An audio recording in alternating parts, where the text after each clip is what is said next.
Folks, welcome back to the Mind Your Miles podcast. Sorry it's been a few weeks here. My name is Nick Hilton. I'm here with my boys, Will Baldwin and Dylan Bellis. Fellas, how are we doing today? I'm great, Nick. It's been a few weeks because of you. It's absolutely 100% my fault. I admit that. I will take the blame. I will take the accountability. Apologies to all our Mind Your Miles heads out there. Dylan, how we doing? Good. Thanks. Awesome. Well, today's main topic, we're going to talk about heat training. We are getting into the sweatiest part of the summer. It's a hot boy summer here at the Mind Your Miles podcast, and we are ready to talk about how to deal with training once the weather gets hot. But before that, I want to toss out some hot questions to my boys, Willie B and Dylan. Will, how is your training going? What's going on? How's the running? Where are you at? What are you racing coming up here soon? It's going well. We were kind of talking before this. I had some tibia injuries last year, and so it was kind of chronic, repetitive. So I've been keeping mileage a little bit lower than in the past, sticking around 60 miles a week. Working out a little easier, just kind of relaxing a little bit, letting it come to me, not forcing things. Still doing a lot of PT.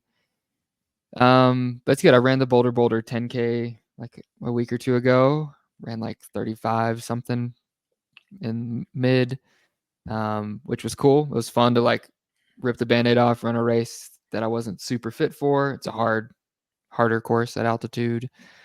But yeah, so it's going good. Just like not able to do as much, or haven't been as like hyper focused and serious as maybe we all are accustomed to, but have been enjoying it a lot. Running with a lot of people, talking, giggling, making those little jokes I like to make.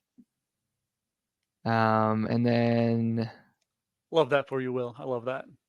thanks, Nick. And then yeah, I'm trying to figure out my schedule for the rest of the year, but I have a lot of working pieces, logistics, but we're gonna get some stuff. We'll know in a few weeks, but just trying to stay healthy, man, not ruin it. Nice. Dylan, to you, what do you got going on? Yeah, from training perspective, I feel like things have been going really well on my end. I've been somewhere between 75 and 85, and I've been consistently doing 2, and actually most weeks I've been doing 3 workouts. Tuesday, a lot of times it's been like either Tuesday, Thursday, or Wednesday, Friday, Sunday. With like each of those not being too heavy of a session. So I've actually found it to be like really manageable, and I've liked the rhythm of working out 3 times a week.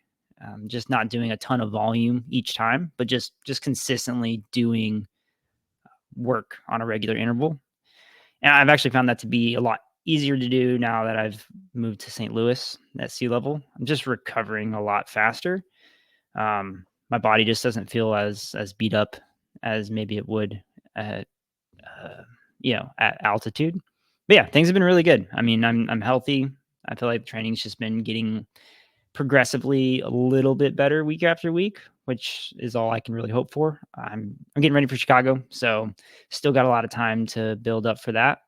But yeah, I think I'm in a pretty good place, and I'm hoping that I can just keep the progression going in the right direction so that I can get myself into a position to where I would like to run faster than what I ran in 2019. So it's been a while since I've had a PR in the marathon. So I'm not quite there yet. Still feel like I'm playing a little bit of catch up in terms of getting my legs back under me, but yeah, I'm feeling pretty good about it.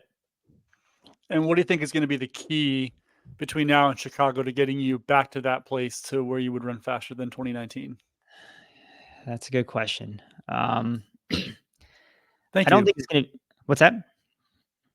I said thank you. Oh, you're welcome. You need your training partners back.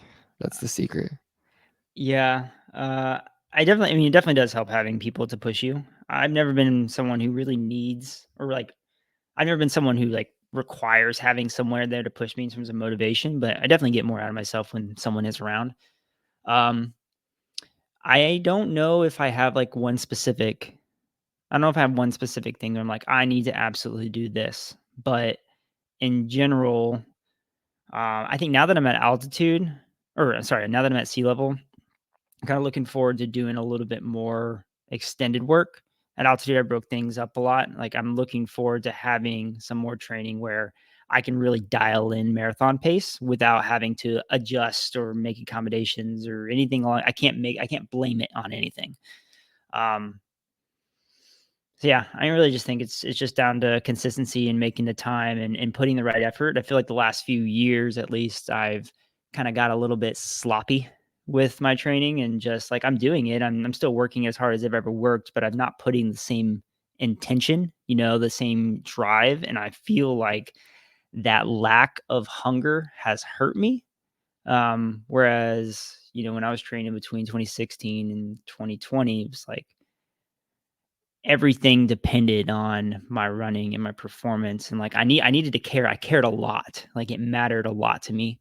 And then I kind of took the wrong approach. So I'm trying to give the training, the racing, the proper mental focus this time around. And I think that's really what it comes down to. That's awesome. I think it's also interesting to try to find that right mental space between it meaning like everything to you, and then like your mental state and every day hinging on the fact like whether you had a good workout or a good race or a good run, and having those wild swings between like, oh, I had a shitty workout, now my day's ruined. And then, the other side of that where you just don't really give a shit at all. It's like trying to find that nice middle ground is like the healthy spot where you really can thrive performance wise. But that's a tricky spot to find. Yeah, when I first started coming out of college and trying to, tackle longer distance racing, like, I definitely put too much into it, and like, I would get so nervous before races that it would absolutely crush me. And so I would go out there just hoping that things went really well because I was too amped up. I had put too much into it, invested too much of my life, my mental space, my, the occupancy there. And it would always come back and bite me. And I would just feel like sad and, almost like depressed from like having bad efforts, bad races, bad performances. And then, yeah, I went the opposite way. I was like, oh, if I just like tell myself I don't care, then it can only be better. But then I find that if you don't care, you also don't really, that also seeps into that day too, where it's like, if you're having a bad day, you're just like, yeah, I don't care. Like, and then just that takes a little bit off the top too, um, which as a competitor and someone who's still trying to go after it, I just like you said, Nick, I've got to find somewhere in the middle ground that works best. And it's a good lesson, a good thing to conversations to have with our athletes, because I'm sure we've all had people who take it like incredibly seriously. And they come off a bad race and they're just like, the way they're talking to you is like borderline depressed. And it's like, hey, we got to like take a step back here. It's okay. And like trying to talk to athletes about having that balance between like, oh yeah, it's good to have something that's important to you and that you care about and then you want to do well at, but it's also good.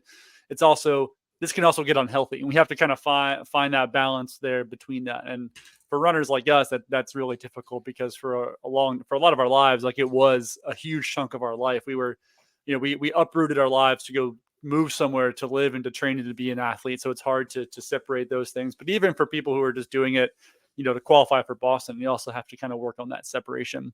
Will, any thoughts there on that? Yeah, I always think about like when people get really serious. Like, I don't know if you guys noticed this, but like the last like 2-3 weeks, they're like really intense and serious. It's like, well, there's not really anything we can do now. I wish you were like this intense and focused like 4 months ago. Like, I can't, or like, yeah, or that like period right after, but then that fades out quickly. But it's like, I feel like sometimes that focus is best served when we're a little further away, and then you chill out as you get a little closer. Yeah, I was going to agree with that. Saying like, if you can if you can take a few more steps back. So instead of saying, hey, I've got to be, we run into people, all the time who they get really serious, but it's too late.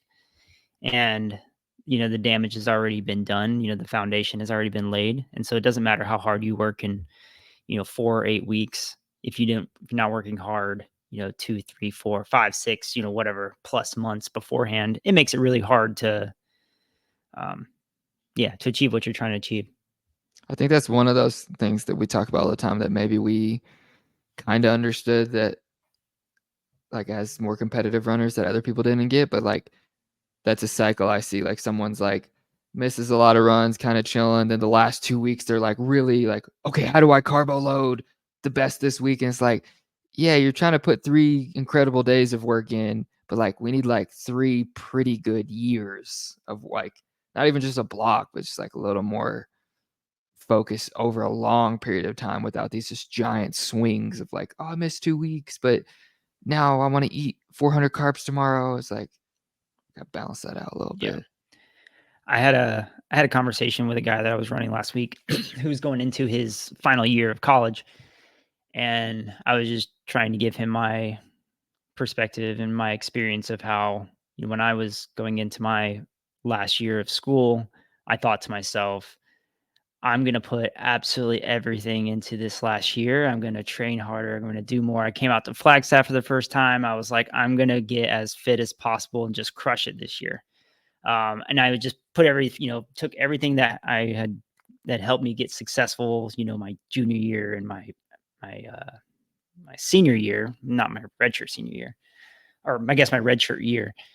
And I was like, I'm going to do more. I'm going to run faster. I'm going to get crazy in shape. And what I told him, I was like, that was probably the worst thing that I could possibly do, because like I got hurt. I put way too much in it. I started feeling depressed. Like I just had a terrible, terrible year. And yeah, I was just telling him, if there was any advice I could give him, it was just that, try not to see this as any different, especially if you're looking at your training and more of just like, not only in this next year, but for the next 10 years or whatever it is. It's like, don't try to do too much more than you've ever done before, and just make smaller gains, rather than saying like, hey, I'm just going to like, it's now or nothing. And yeah, as like someone who works with a lot of marathoners now, people who go from marathon to marathon, yeah, it's just hard to see when people are like, they're so motivated and driven to give it their all for about 4 or 8 weeks. But we all know that, that can also come back to bite them. And you need a little bit more time to make that growth. Bro, I had the exact same experience in college, but it like worked out really well. Like my entire college career, I was very mindful that this was like a finite thing. Like you get 4 years eligibility. I mean, obviously there's red shirts, but like this is going to end. And so when I got into the last one, I thought about this is it. This is like your first practice the week of August, all that stuff. I thought about it every day, but in like a healthy way where it helped me like, oh, I'm not going to miss. I'm not going to mess up. I'm going to do the right things because this is your one chance to do the right things. Yeah, it can be healthy that it helps you hold yourself accountable and to do the things you need to do and to focus on the right things. It could also be unhealthy where you put, like Dylan said, put way too much pressure on yourself to race or do more than you ever did before. So there's 2 ways to handle that. And yeah, Bro, from a coaching perspective, like, do you guys ever feel that? Like, I've said before, but I get a lot of people who come on for an event. Like, hey, I want to come on for 4 months, help me run this marathon. And it's like, I can help you, but what we're doing now is going to be more impactful next year and next block. And so sometimes you're trying to help them get the most out of it and do a good job, but you're also like, I don't want to over squeeze this orange and take all the juice, because like in a perfect world, we want to set up the next few seasons, It's a really hard thing because, it's natural when, as a coach, like you want to work with people for a long time, because you don't feel like you're in a rush and you can really take the time to help them develop and help them get better. I mean, the truth is that when athletes come to us, those first sometimes like 3 to 6 months, sometimes even more than that, it's not really even our training that's doing the work for them. It's everything that they did before. And I find it's really difficult when you've got someone who comes to you and that, yeah, there is a deadline, right? They're going to run this race and that's it. And that's going to be, that's going to be the result of working with you. That's going to be the result of working with the coach. Yeah. And one of my fears is just like feeling as though one of my pressures is feeling as though you've got to get them to this place to where they want to be in this very short period, when as a coach and as an athlete that you can only do so much in that short period of time. And the reality is that the training that you do at that point is probably not going to really start sticking until, that next marathon in another 6 months or next training cycle, the next year of getting after it. You ever feel that, Nicole? Like you got to show results. It's like, I got to show you that this worked really quick. Sure. So you want to Feel stay, like- but like, I feel like every time someone signs up for a plan, because it's almost always outside of a handful of athletes who I've been working with and for a long time and have a long-term lens. Almost everybody's like, hey, I have this marathon in 4 weeks. And it's like, well, if this doesn't go well, we're probably not going to, unless they really love the training, they might not stay on beyond that 4-month or whatever period. So of course, yeah, I feel just like everybody else does. And yeah, I do my best, at the consultation, trying to temper expectations. Like, hey, like, this is going to help you now. Like, this is going to, get you to where you hopefully want to be. But in reality, like, we have to temper expectations about what we can really expect in this short period of time. And we have to look at things through a longer lens. And I mean, sometimes that sticks and sometimes that doesn't. I think that's a lot of, maybe this is just a societal issue. Not a lot of people look at their lives or at their training with like a longer lens. Everyone wants to get the results now, and with running, that's just not realistic. And we do our best to explain, like, hey, this is how this is going to work, and hopefully you see some results now, and you're going to see a lot of results later on, but we have to stick with it for a long period of time. And some people can buy into that and do it, and some people don't. So yeah. If you had like an ideal time frame with someone? Obviously, as a coach, you want to say like a long time, but like as a minimum, if you're working with an athlete, what's your minimum time frame that you would like to have with them for them to actually see the benefits of the training that they're doing, and working with you as a coach? Bare minimum is like 6 months. I mean, because there's some things that we can do in that 6-month period that are going to, have an impact. Like even just like the, inclusion of just like shorter rep work. If all they've been doing is mileage and marathon training. Okay, hey, we're going to do 200s and short hills and some faster work. Like they're going to see some benefit from that pretty quickly, just from like a neurological stimulation and efficiency, and just like running a little bit faster for a while. They're going to see some benefit from that. And it's not going to be anything like drastic, but they'll start to feel better in their marathon pace run. So I feel like in 6 months, you can introduce enough stuff where they're feeling some type of difference. In reality, it's like, hey, 18 months, give me 18 months. We're going to work through a marathon cycle and two half cycles in a marathon cycle, and you're really going to feel a difference in where you are at the end of the 18 months versus the beginning. I think that's the window of time that I feel like you can really show somebody, what the training can do for them. Yeah, like either of those are fine, but I would like multiple cycles. Like for me, it's like we haven't gone through a whole kind of ramping up specific work, doing a race, coming back down. Like if you just do one of those, it feels a little too random to like take a lot away from. Bro, have you guys ever been like I've got this question twice in the last year and I hadn't really had it much before, and I don't always know how to answer it, but like people asking for like checkpoints of like where they're at on track of like a goal, and like kind of wanting that more like really clearly defined. You all experienced that at all? I get those questions all the time. Yeah, it's just like, hey, where am I at now, and where is that in comparison to where you think I should be? I'm like, it's like, I don't know, I think you're doing great. Like, yeah, it's just so different than how we think about running. It's like, It's hard to. It's that like kind of linear thinking, like, oh no, you were on this track to break this time. But it's like, we don't think of fitness in that way. So it's so hard to like, I feel like if I answered a question that way, it would feel dishonest. Be like, oh no, you are going to run 230. This type of workout means like, that's just, you're full of crap if you say something like that, to me at least. Well, it's really hard to make like any hard and fast predictions. Like you can look at all the workouts and have all the data, but you don't necessarily, you can't be certain how that's going to translate on race day. And like in the middle of a marathon build up, say an athlete runs a half, and like, well, do you think like, since I ran this time, you think now I can go run this time in the marathon? It's like, yeah, maybe. Like you did. This was good. I like where you're at. I think you raced really well, and it probably they didn't hit their VDOT for a half because they're training for a marathon. We're not prepared for that. And Right. I think you ran well. Is that going to translate, 6 weeks from now? I hope so, but I can't say with any certainty. One like I work out with a bunch of people, and sometimes we talk about like there's people who I never work out better than, but like when I step on a race line, like I feel confident that I could race faster than them, because like workouts don't mean the same thing to everyone, and so it's like the same way taking it to an athlete. Like once you've done a couple cycles, you might learn what their workouts mean for them, but there isn't some like, oh, you did that workout, that you get the green light, you get to run this time now.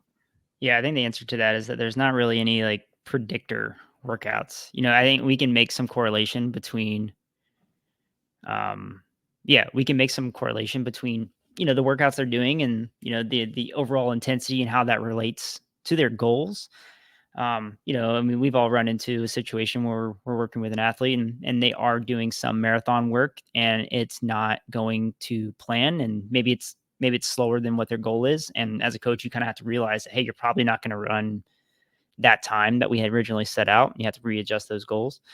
But yeah, I mean, I try to go back, and if I'm talking with them on the phone, go back and like bring up some workouts, talk about the successes of specific sessions, and that over time at least, and maybe be able to point out some areas in which they can improve, or even point out the areas which things are going really well.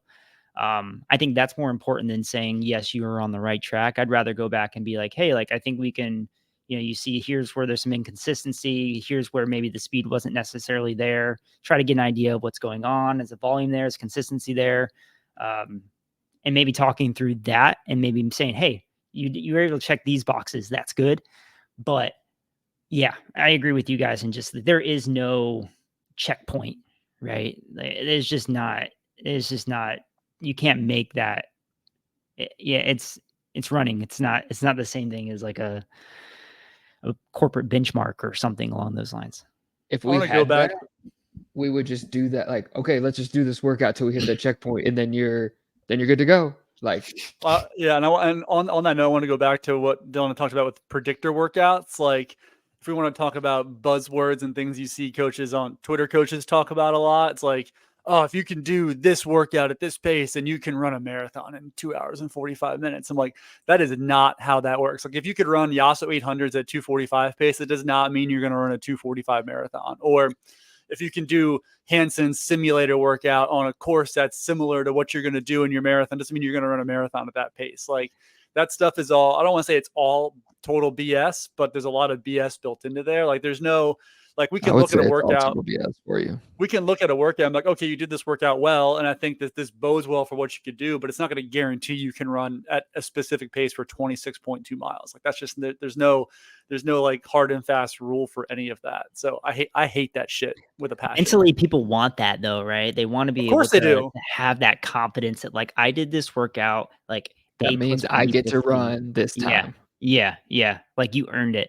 And maybe for some people that's a mental win, right? Like, you need that, like, you feel as though you need that mentally. And so then you kind of convince yourself that, hey, this is good. But I think we could come up with several occasions in which we were like, holy crap, I just ran this workout. Like, I can run this because I did that. I mean, I made that stupid assumption when, like, I ran my 10K personal best. I was like, oh yeah, this means I can run this for a 5K. And I ran a 5K in 3 weeks. And yeah, my half marathon had me convinced I could run 212 for like 5 years. And let me tell you what, I never ran 212, even though VDOT said that I could. Like, just because you do a performance somewhere doesn't mean it's going to naturally, be an equivalent of somewhere else. That's just not how that works. So no, it's not. So you said Yasso 800s, and I just like threw up a little bit in my mouth. Yasso 800s was getting mad about recently. It's pretty stupid, but it was like, go out and run a K as fast as you can, and then add 30 seconds, and that's your 10K pace. Yeah. That sounds dumb. I don't know if you guys have heard of Cosmin tests before, but like, those are like predictors for like 800 in mile races. I don't know the exact definition of the actual test itself, but like, you look at it and you're just like, yeah, maybe you end up running this time, but like, I don't know where this calculation, I don't like, it seems like it was just pulled out of a hat.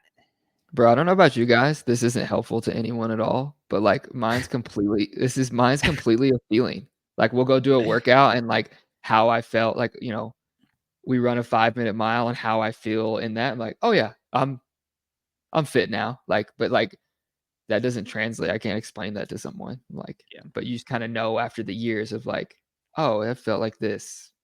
I could probably race something like this. We also And tell altitude. ourselves, Go ahead. we also tell ourselves a lot of lies too, right? Like how I many feel- times have we done those, like, whatever, we don't even call them tests, but we did big workouts that would lead us to believe that we could run a certain time for the marathon. And it was like, you sit there and be like, oh yeah, like I ran marathon pace today. And you're just like, yeah, no, not it. Like in your head, you're like, not even a chance. I ran as hard as I possibly could. And I ran a third of the marathon. Like this is not happening. But like, you've convinced yourself that like, oh yeah, easy marathon pace, no big deal. Post it to Strava, get a couple kudos and go on your way. Steady state today. Yeah. That was actually a threshold effort. Yeah, every steady state I ever ran in Flagstaff was actually a threshold effort. So it's and altitude, there's a whole different wrench into that too. Because I mean, I never really knew. It's like, well, I did this workout and it's 20 seconds slower, so maybe I can raise my planned race pace, maybe not. So, but I almost think it's a benefit because you never really have that like hard and fast data like at sea level where you can run half marathon pace for a longer period of But time. even Like, then, those people don't know way more. Like, yes, we don't get to do as much, but it's like not like everybody at sea level knows way better what they're gonna. It's still a mystery. That's why I think people forget that sometimes. Like it is a mystery. Like you're not supposed to walk on the line and go, I am in 2:27 point. Like, that's not the beauty. Is that it's hard and we don't know what's gonna happen. Yeah, I mean, our body is not like a perfect, like we don't have all the internal data and metrics of what's going on internally. I mean, like a certain pace or an effort intensity that you're trying to aim for on any given day is going to change. Your threshold today is going to be a different threshold than it is, in 3 days, if it's at different times of the day, or if it's hot, or if it's cold, if you got sleep, you didn't get sleep, you're stressed or not stressed. It's like we're just trying to do our best to predict roughly. Sorry. What happened? Someone opened the door. You're fine. Oh, I didn't even see it. But yeah, I mean, I'm really just agreeing with you and just saying that we're just doing our best to make educated guesses, that are still very much calculated. It's just that there has to be some room for error. Yeah, love it. that always You guys want to that always go ahead? annoys me when people do that to people like Nick. They're like, well, he's a 63 guy. How come he? It's like, because that's just not. And if that's how it works, why would we run races? Wouldn't you just submit your VDOT score and be like, well, I'm a 212 guy, so. If only it were that easy. Yeah, That's one of my biggest why pet would you peeves. want it? It'd be stupid. that's true. It would be stupid. I agree. One of my biggest pet peeves is like when someone tries to make that comparison. I ran 60 whatever for a half marathon or whatever it is Completely that they ran different for a half system. marathon. It's not comparable. Yeah. A 5K is closer to a half marathon than a half marathon is to a marathon. So 100%. Yeah. But yeah. You guys Nicole, ready to? you want to talk about heat? I can see I was your gonna move angsty. us. I was gonna move us on to the main topic here. You know how I like to rush things. Well, I don't like to just stay on one thing for too long. Do you have any final? Do you have a final point on that? Do you want to talk about something else? Just happy to be spending time with you, man. Feels good. Me too. This has been so much fun. But let's get to the main. Dylan, do you want to say something? Look, you're about to. Oh no! All I had was just tongue in cheek stuff to say. You're good. Just keep going. Well, feel free. You want to pop that tongue in cheek thing out there? Please go for it. I'm happy to waste some more time for that. Let's get into the main topic today. So as we are getting into summertime here, and I'm living in the heat dome right now, where it's 110 degrees in Phoenix, we're going to talk about how to prepare and get ready to train for or prepare to train in the heat and the summer weather, heat, humidity, and all the other things that come with that. So we felt like this was an appropriate time to talk about that. And I'm going to kick it off first I'm going to start this one because I live in the hottest place here. So we're going to go with me first. So I live in Phoenix, Arizona. It's 110 degrees today. It's really hot. And so when it comes to like approaching heat training for myself or athletes that I coach in Phoenix or other hot weather places, the first thing that I would do would be tell them to not schedule a race at the end of the summertime. let's Still my go ahead, point. Will. Yeah, well, it's my point. I'm taking it. So would be to plan out your calendar better. So the bummer with that is it does kind of take things like Chicago, Berlin, a lot of those early kind of fall fast races off the calendar. But I just think it can be really hard to train for the marathon. And if you can adjust it, do Mesa in February, do Houston in January, CIM in December. Like that would be my first before we even get You're into saying like if how you to. live in a hot area? If you live in a hot area, if you live in Miami, if you live in like Texas, if you live in I'd also add Arizona. if you're sensitive, because I've lived in the mountains. There's people here who are just anything over 65 and they're not doing that well. Yeah, just like do yourself a favor. Like if you don't train well in the heat and you don't train well in the heat, or it's hard for you to get out the door at the times where it's best to train, like just schedule a different race. Like the differences in atmosphere between Chicago and Houston really aren't that crazy. So it's not like you're going to be missing out on some big party by going to Houston instead of Chicago. And you'll probably honestly have a better time there anyway. Same thing with CIM or Mesa or any of those major races. So that's point number one. Point number two would be to prepare to train for the heat would be just to get up earlier. Like, let's not dick around here and get up and run at 9 o'clock in the morning. Cause in Phoenix, you get up and run at 9, sun's up, it's 100+ degrees, and you're going to see some performance declines there. So that's point number two that I want to make, is just get up early, get it done.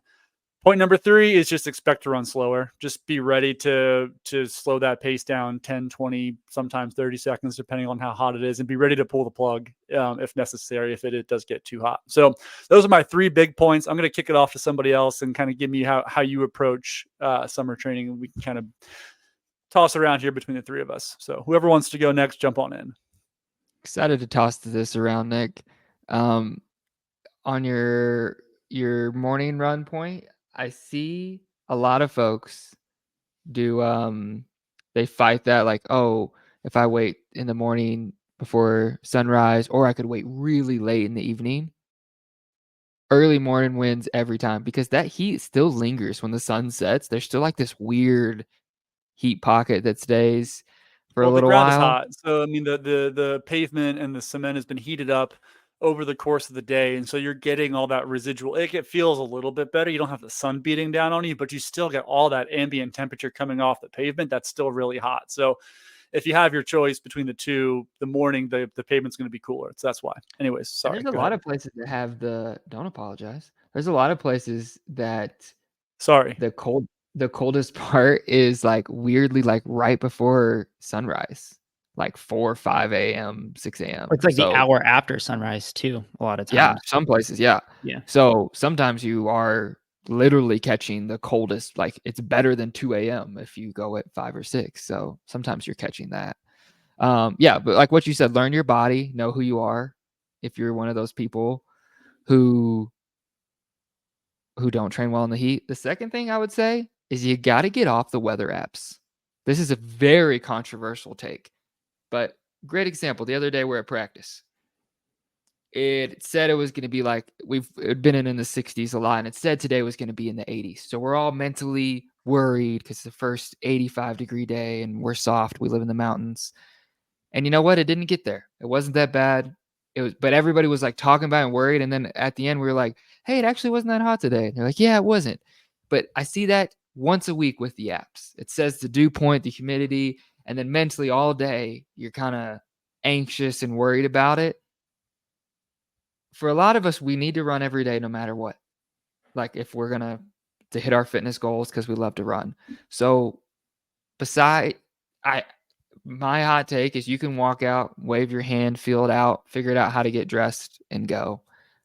I'm really against the weather apps. Any thoughts on that? Nick, you don't look like you like that.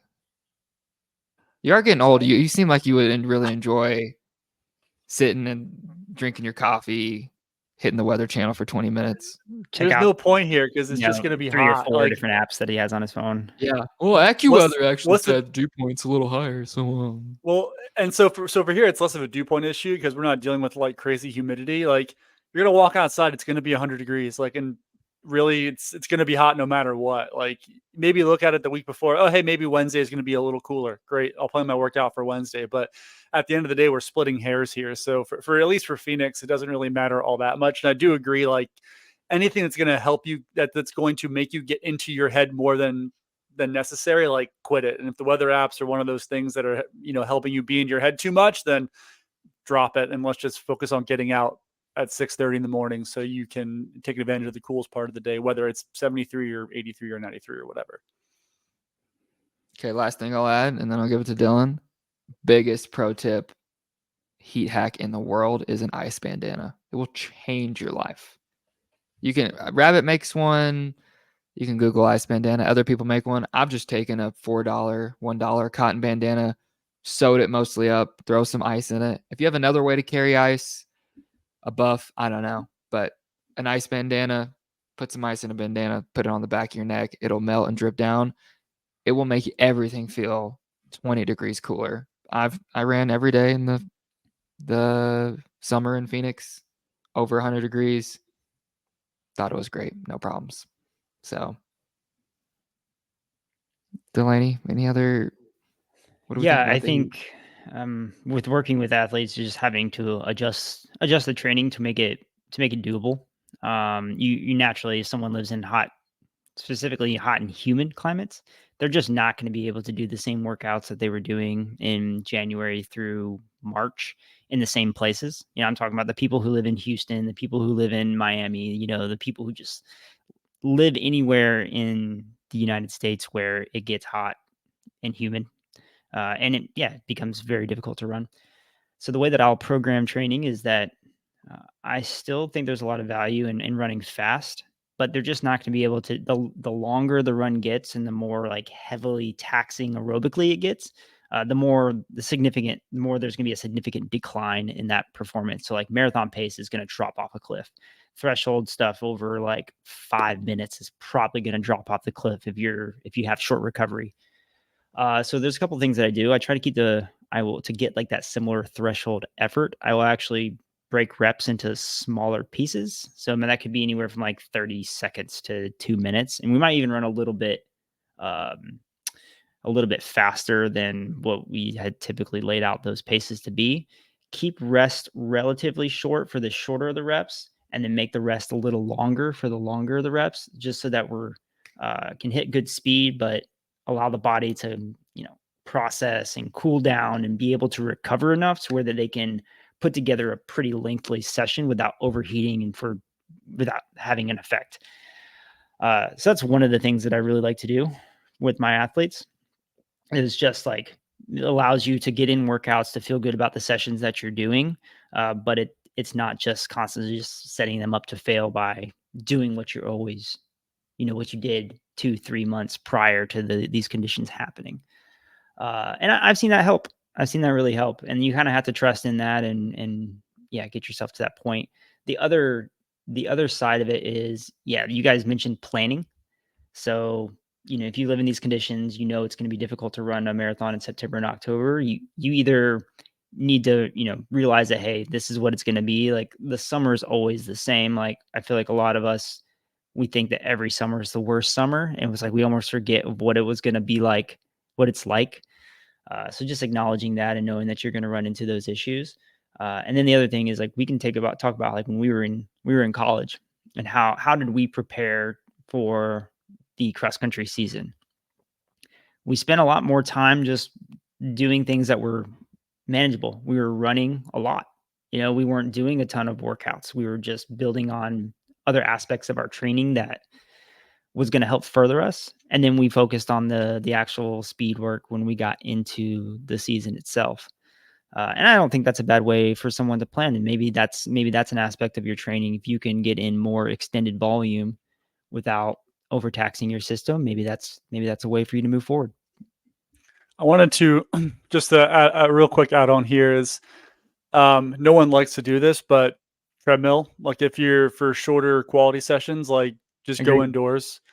So you can actually do workouts at the correct paces and have the correct intensities and rest and things like that. Like, I just think that if you have the ability to utilize it, it's hard to do that for long runs. No one's going to want to do it for long runs. And if you're going to do like a Chicago and you live in a place like Phoenix, you might just have to nut up and do a long run on the treadmill if you want to do something with some significant quality. Like, Or it's you can not go going to be half and fun. half, you know? Or Like half I've and seen half. people Yeah, do do that. your Yep, hour that works. easy outside and then do your quality work in on the treadmill. So like, yeah, stuff like that. Like, we're going to have to do some stuff like that to be prepared for a race like a Chicago. So, if you don't want to always go ahead.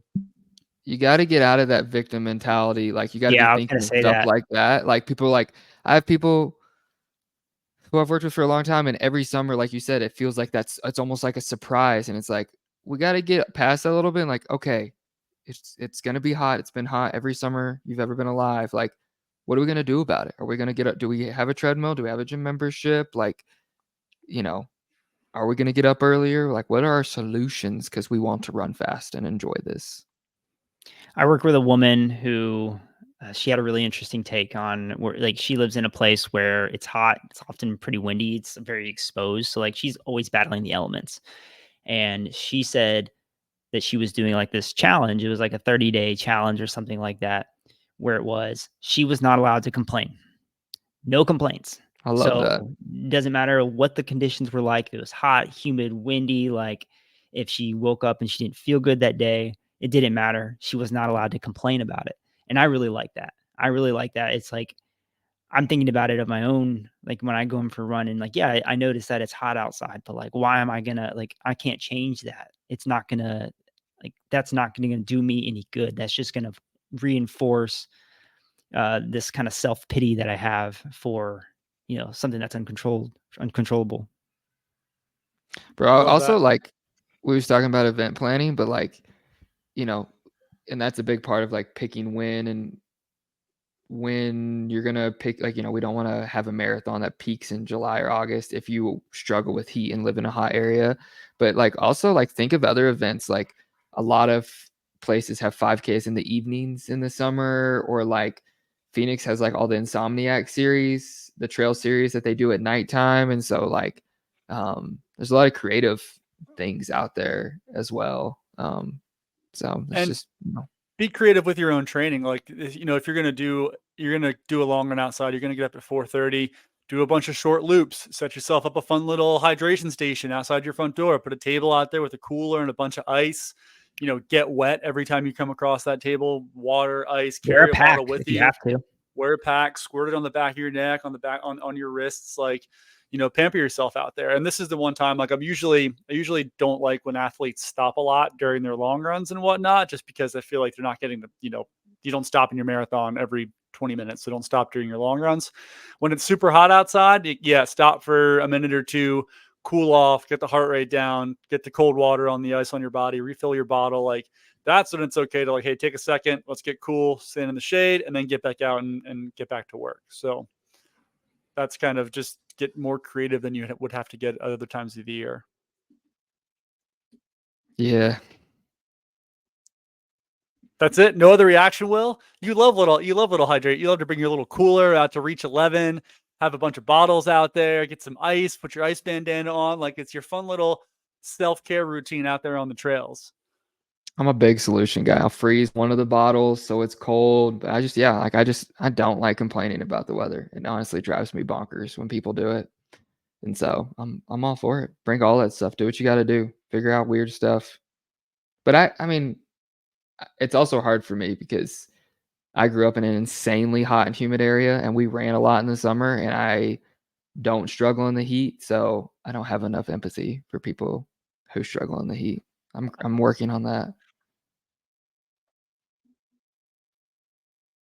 I'm the same way. I handle the heat very well.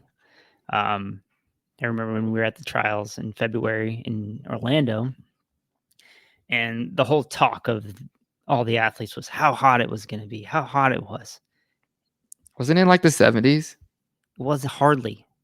Yeah, get out of here, bro. Like for maybe 20 plus minutes of the race, like, yeah. So anyways, I think, so even at the elite level, people like to complain about heat and weather when the reality is that every other person has to run that race in the same conditions. So why does it matter? Well, I'm going to Oh, stand up here and defend all my folks who aren't very good on the heat, and so I'm going to show some empathy to those people. Like it's No, thanks, Nick. yeah. I was like, Nick, you're the like Heat king, bro. I live in the heat, but I'm not good at it. Like I'm a big You're dude. incredible at it. You will run at So 10 a.m. and 110. well, yeah, I don't run fast at 10 a.m. 110, but I will say it's just one quick thing here, just on the heat thing, based on some personal experience. You know, as someone who had struggled with the heat and then figured it out. If you're gonna run a hot marathon, if you're gonna run a marathon and train in hot weather, like oh god, I totally lost my point. No, I'm gonna throw it to you, Will, because I just completely lost my train of thought and it's gone. So sorry. I got two things.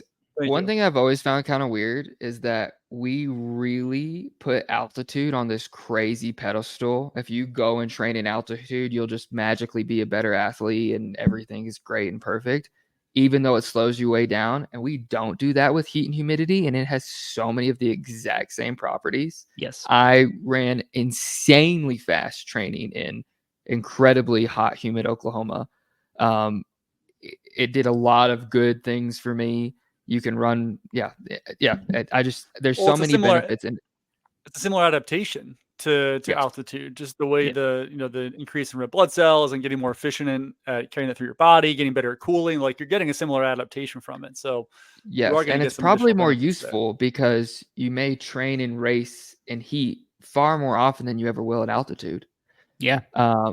So having that skill has helped me my whole life, and so I would just reframe it sometimes of like the same way you would feel if you were at 9,000 feet and you needed to slow down because you're getting this other adaptation. You were getting that being low. Like what it does to your metabolic process, sweating all that stuff out and removing the bad minerals. Like there's a lot of great things from that. And so, and blood volume and blood plasma, the way it does to, it's similar, if not, well, it's actually much better than the effects of sauna.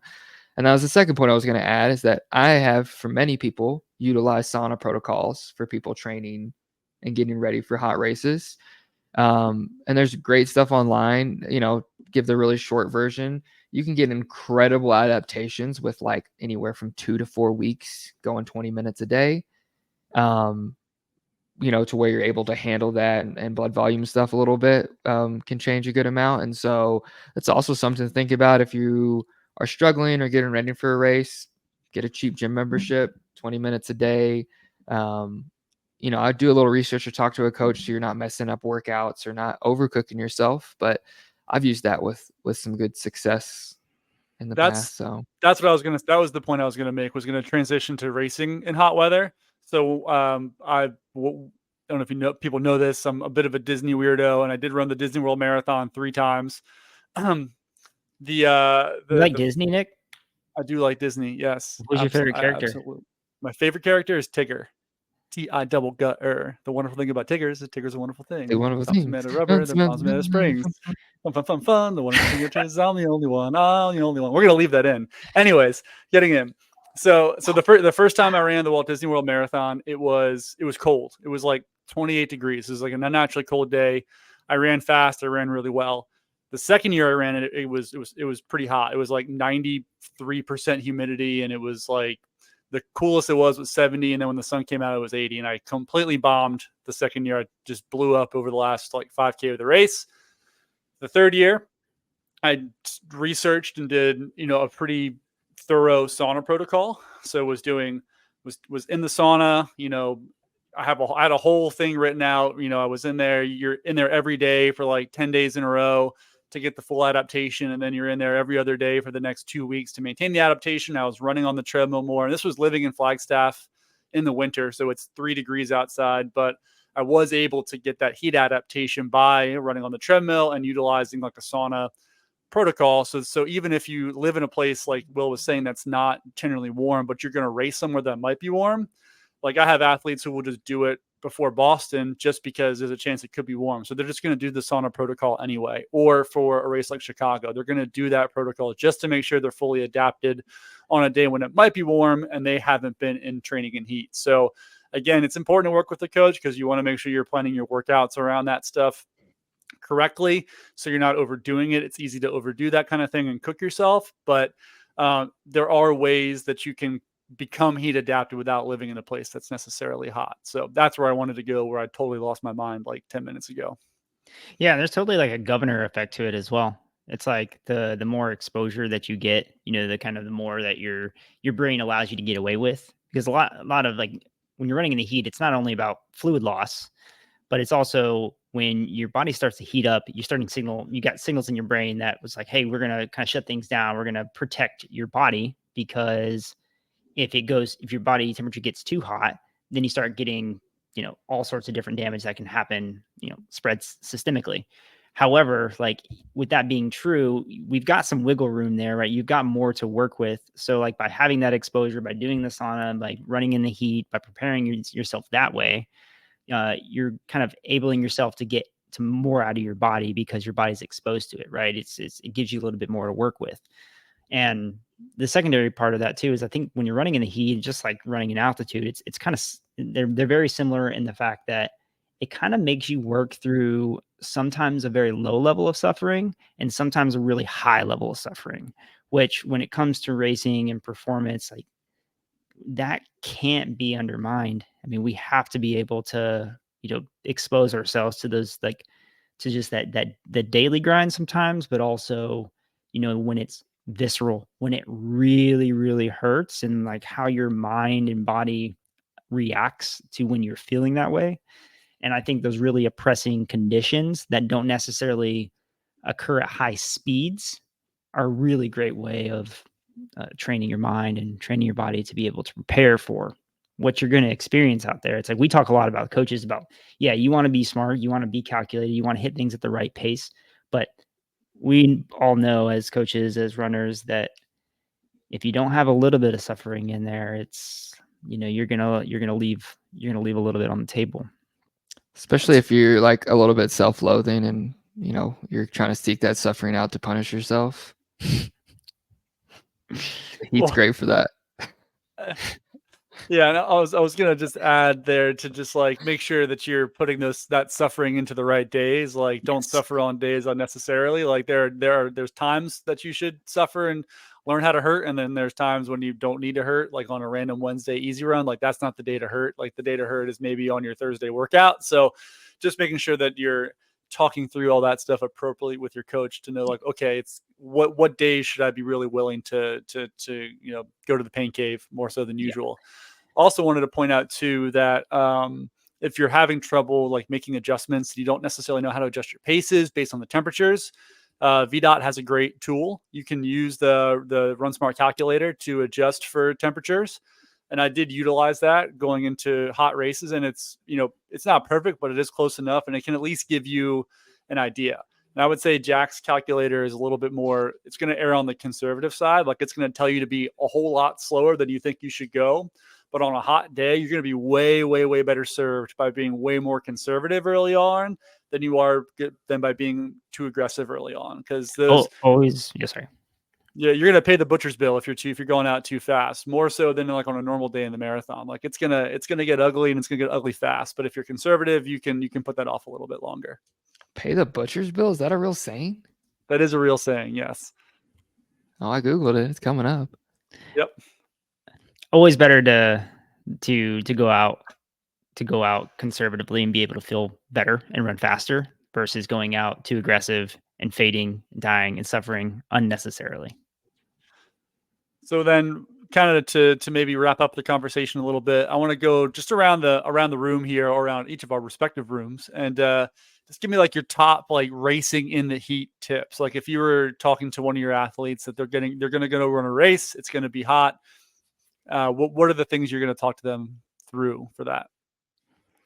Go first, or you want to go first, Will? Don't do it. Don't look up the weather and just pretend like you're in a snow globe. See if you can trick your mind into actually thinking you're in like Alaska, and then you'll feel cold.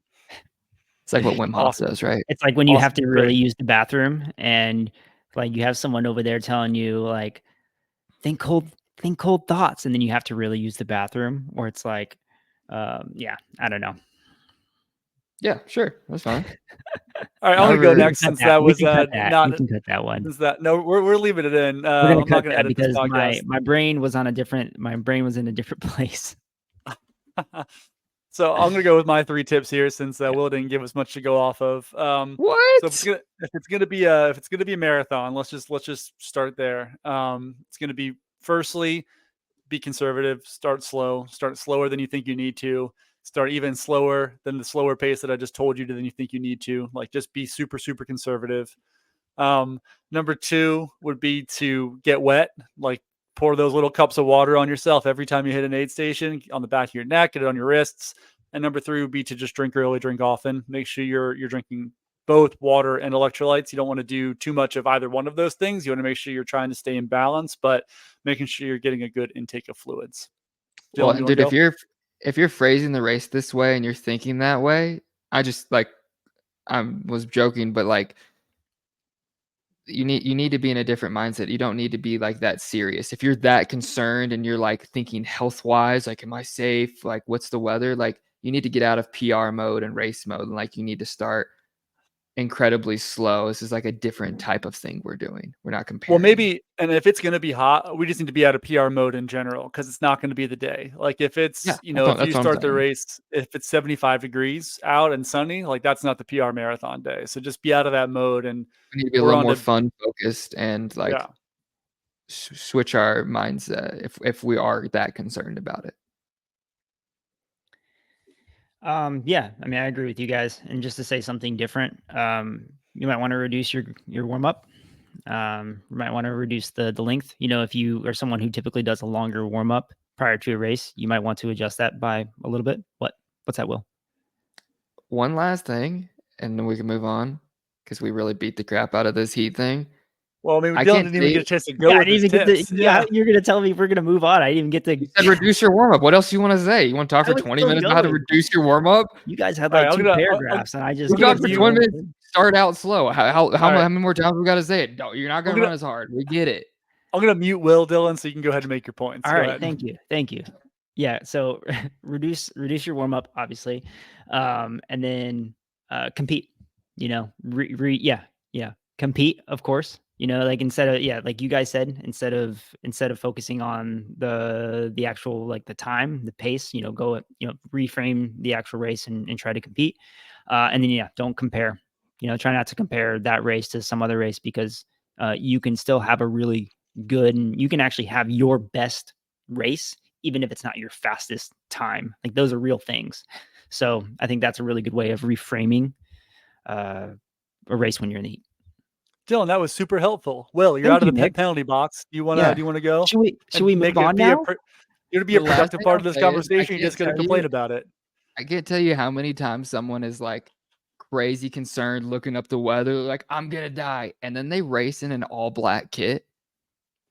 So that's the last thing I'll add is like, wear white, wear light colors. Like, I don't know. Or they'll be like in a long sleeve or something. I'm like, what are you That is doing? actually a great point. So thank you, Will. You did bring a good point to the table there. How Like about a light hat and colors, sunglasses?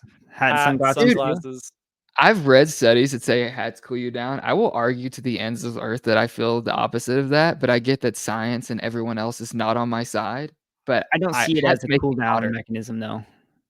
I see People it as a way explain of how like it circulates keeping something. I don't know. my thought is like keeping in sunglasses too. It's like keeping sun out of your eyes and face without preventing you from like wasting too much energy, like squinting, like Yes. making faces. And then maybe you have some like your sweat doesn't run down your face, right? Well, the Like sunglasses is a thing too because when you change the shade, it changes how you absorb. Like when you see really bright sunlight, that heats you up because your body knows how to react to that. Wow, I Did can't you believe see the we thing made with so many Christian more good McCaffrey? points after Will wanted to move on from this I conversation. was just Yeah. saying. So I was just saying. I thought I got the whole gist of it when he said reduce your warm up. I also like that. I also like the hat too because you can get the hat wet, put ice in the hat, get it on your head. So it's just another way to. Clayton Young I did like that it. at I the, like it for the that Olympic to trials. dip it and ice it. But people will argue with me that just wearing a hat in general keeps you Mhm. cooler, which I feel very hardcore the opposite. I could but- see like a white hat because it's going to reflect heat versus your dark hair. So maybe there's something to do with that I'd also, potentially. but there's something about how it circulates, like it keeps this little pocket of air. I don't know. There's like a study on it, but We'll come back to it in a later episode. Did you guys see the thing with like Christian McCaffrey and his dad? Like, no. So they were talking about how he grew up and how his dad was like one of those parents who was like, my kids are going to be a professional athlete, so we're going to do absolutely everything as possible. So he would have them do. It was something like he wouldn't wear jeans the day of a game because they were heavy and they would wear down his legs. Oh, I think I did see that. Stuff like that, right? So, but one of them was that it was something about squinting. His dad prevented him from like squinting because it was going to take energy away from, where he needed to put energy in. So like, that's funny. But it's it's kind of similar. I don't know if it's you like guys remember his dad, but he was like real weird and intense about like a bunch of like niche things like that. He like did all the weird jersey stuff. He'd like tape his jersey certain ways so it'd be harder to tackle him. And he was all about the marginal gains. Yep. And I think compare that to like your face, right? So like what the faces that you make influence your psychology.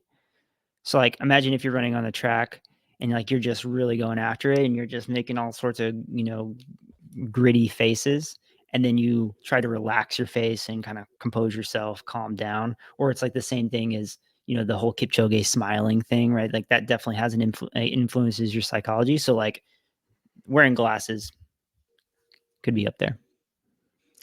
Can we talk about the spring stuff before we go, Nick? I would like nothing more than to talk about the spring stuff, Will. I'm obsessed with the spring stuff. Are you really? Mean, yeah, because it's like I didn't really use it, so I didn't care that much. I mean, I used it, and obviously, it's not the sole reason that I had nutritional issues, but it's a big fucking deal. I mean, depending how long this has been going on for, it's a lot of people use that as like their primary fuel source for races. And I mean, if you're getting 40% of the calories and 40% of the carbohydrates or less out of those gels, like, and you spent $5 a gel to do that, like, I mean, there's probably there could be like a class action lawsuit. Like they defrauded the public in some degree or another. Like it's crazy. Yeah. And his apology was just so brutally bad. Like the spring was CEO, the worst PR 2 weeks I've ever seen from a company. He tried every single strategy except being like, okay, we messed this one up. Because then their last statement was like, no, those are just certain batches. All right.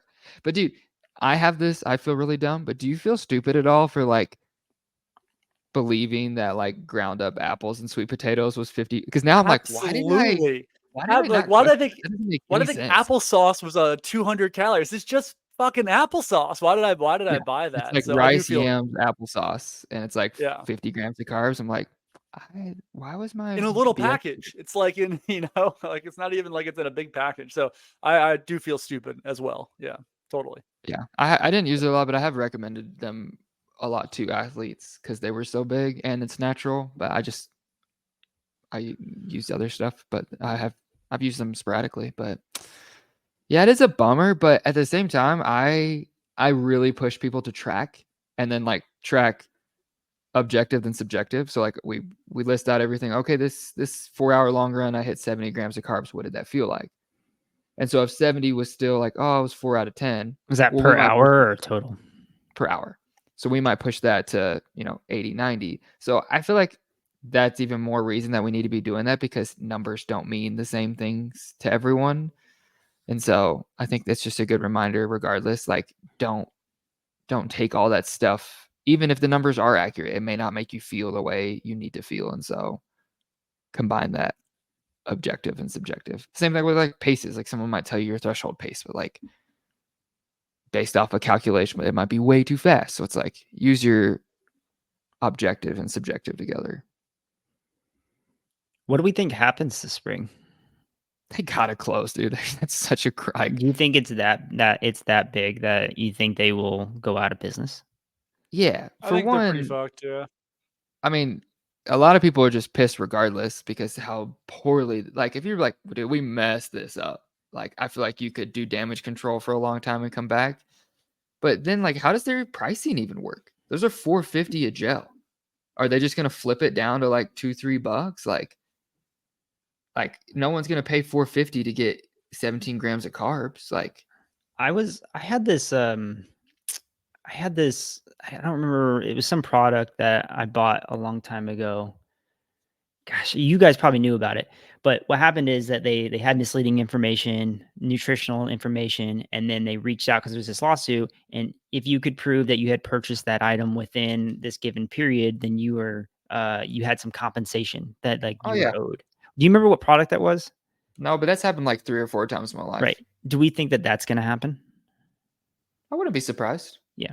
I mean, they could. Yeah, that's a class action suit. Someone could. But I then mean, it's I like would you be. only get like a small amount per one that you can like. I remember somebody doing it and got like $6 back or something. Like I would be shocked if it doesn't happen. I just think somebody's going to be mad enough, and they're going to talk to, and a lawyer is going to see an opportunity here. And I would be shocked if there wasn't some kind of litigation at some point or another, from someone. I mean, you got to think like there's also just like the athletes who are tied up in it, like Sage Kennedy, the Roaches, who were a big part of the brand itself. Like they're getting dragged pretty hard right now as well. Like there's a lot of consequences to this. it's a little goofy though.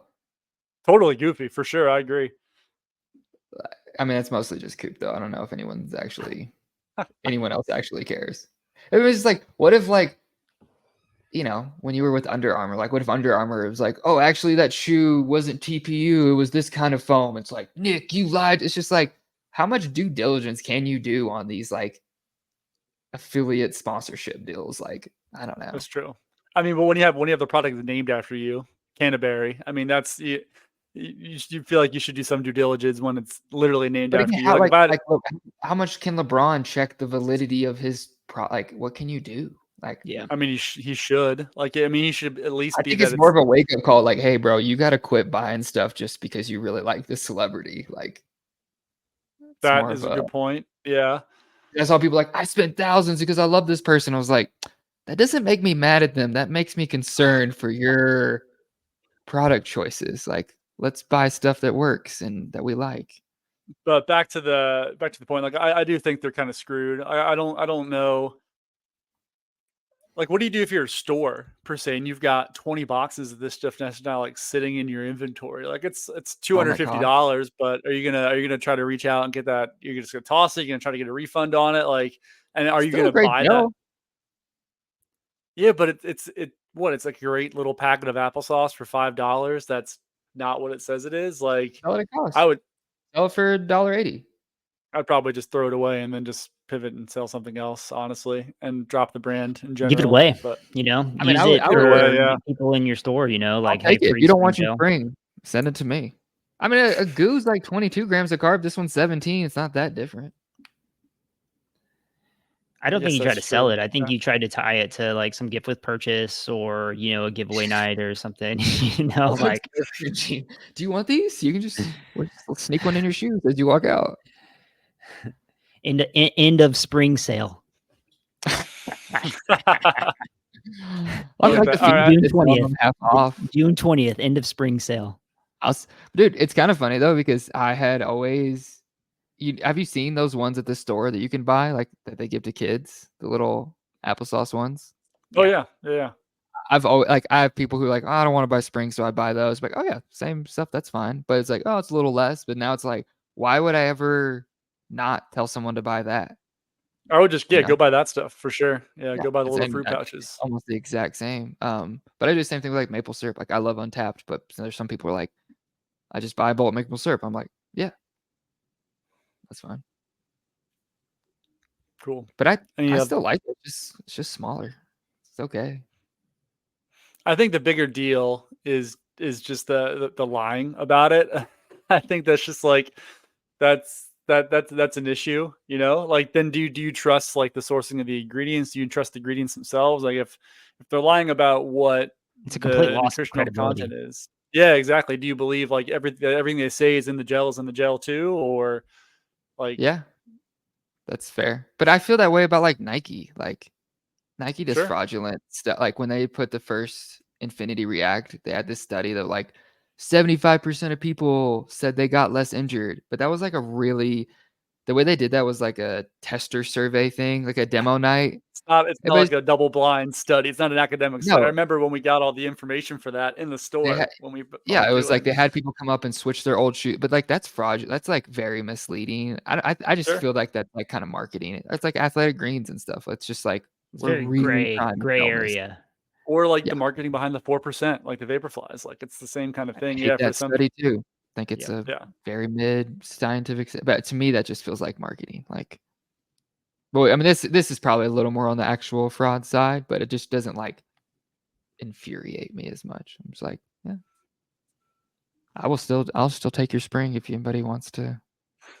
I'm not buying it for $5, but We'll put his address in the show notes so you guys can send Will whatever you want. So spring, whatever else is sitting in your house, feel free to ship it to Will in Boulder. people are probably burning it like old LeBron jerseys, you know? I trusted That'd be funny. you. All right.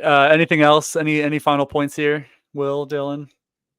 Just every moment getting to spend with you is better than the last, and can't wait to do this again. All right. Well, thank you so much for listening to the Mind Your Miles podcast. You can find us online. Our podcast is posted on Spotify. You can get us on YouTube. You can send us an email, mindyourmilespod@gmail.com. We want your comments and episode suggestions, so please reach out to us there. You can also find some written content in our podcast on mindyourmilespodcast.substack.com. That's where we'll send out the newsletter and send out the pod as well. My name is Nick on behalf of Will and Dylan. Thank you so much for listening to Mind Your Miles podcast, and we will catch you next time.